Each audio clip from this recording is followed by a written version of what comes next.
Boxing Truth here. Just wanted to talk about this proposed matchup in the welterweight division. What could possibly end up being a vacant title shot for both fighters between Errol Spence and Jeff Horn from Australia.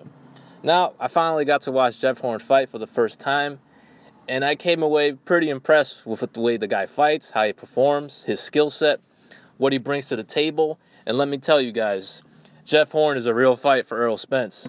Errol Spence is in for a tough night if he's to fight Jeff Horn for the vacant IBF title, and it looks like it appears it's going to be headed to that direction.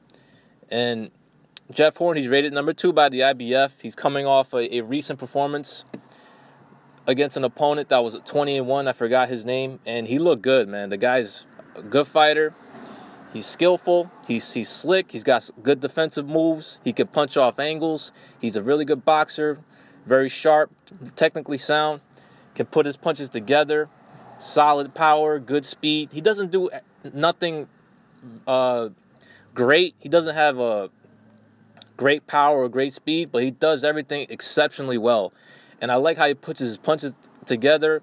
He's very clean when he boxes, can really put his punches together, can really counter off his opponent's shots. He likes to counter, go to the body. He's got a good right uppercut. He's got a good right hand, and he has a very good jab that he likes to establish. He likes to fight on the outside, keep you at distance. And it could be a tough night for Errol Spence. He may possibly get trashed in this fight. I mean, I came away pretty impressed. I mean, it's actually fun watching this kid fight. He boxes very well. He boxes clean. He fights the right way. You know, he puts his punches together. He engages. He can box, and he could hit and not get hit. Sometimes he'll get lazy with his defense, Jeff Horn does, because he's in there with the guys that he's much superior, and he just outboxes the guys, outskills them. Then he can get lazy with his defense and keep his hands down. He can get caught between combinations or maybe get hit with a hook here or there. But I see it as a very real fight. I don't see it as a walk in the park for Errol Spence. I can see an upset special brewing here between Jeff Horn and Errol Spence. A lot of American viewers are going to probably be in for a surprise, as Errol Spence might end up getting trashed by Jeff Horn. I mean, Jeff Horn, he's only got 16 fights. He's already world rated because he's won all those minor titles that gets you rated.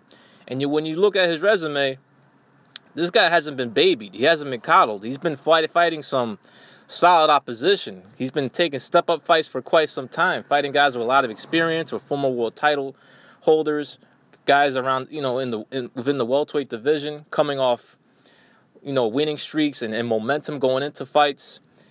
And I came away impressed with his last performance. It's not going to be an easy fight. I can see definitely an upset happening in this fight if this fight was to take place.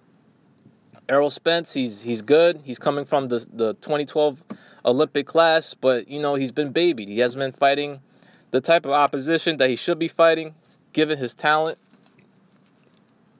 and his pedigree. He's been getting fed a lot of, a bunch of guys that come in with no resistance, guys coming to lay down, guys coming on short notice.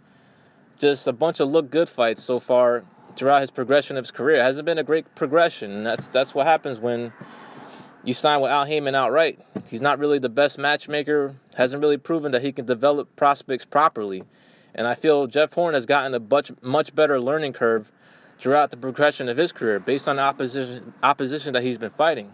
He's been fighting the right learning fights. I'm not sure I can say the same about Errol Spence, fighting pretty much around the same level for quite some time. And then recently stepping up, but against much smaller guys. He's yet to face a puncher in his career, which Jeff Horn recently did, fighting a Randall Bailey.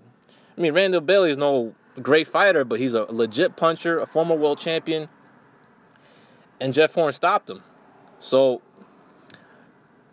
we could be in for a surprise if this fight materializes between Errol Spence and Jeff Horn. Let me tell you, I'm looking forward to this fight.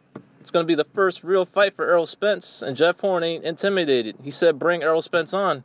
He's willing to fight Errol Spence for the vacant IBF welterweight title. So that could end up being the fight for Errol Spence's next fight, and it's a good fight. We'll be looking forward to it if it gets made. If Kell Brooks decides to vacate the title and go to another direction, look for bigger opportunities around his weight class. And for Errol Spence, he's going to end up fighting an undefeated kid who is pretty damn good and may end up getting trashed and upsetted by Jeff Horn. This is Boxing Truth. I'm out.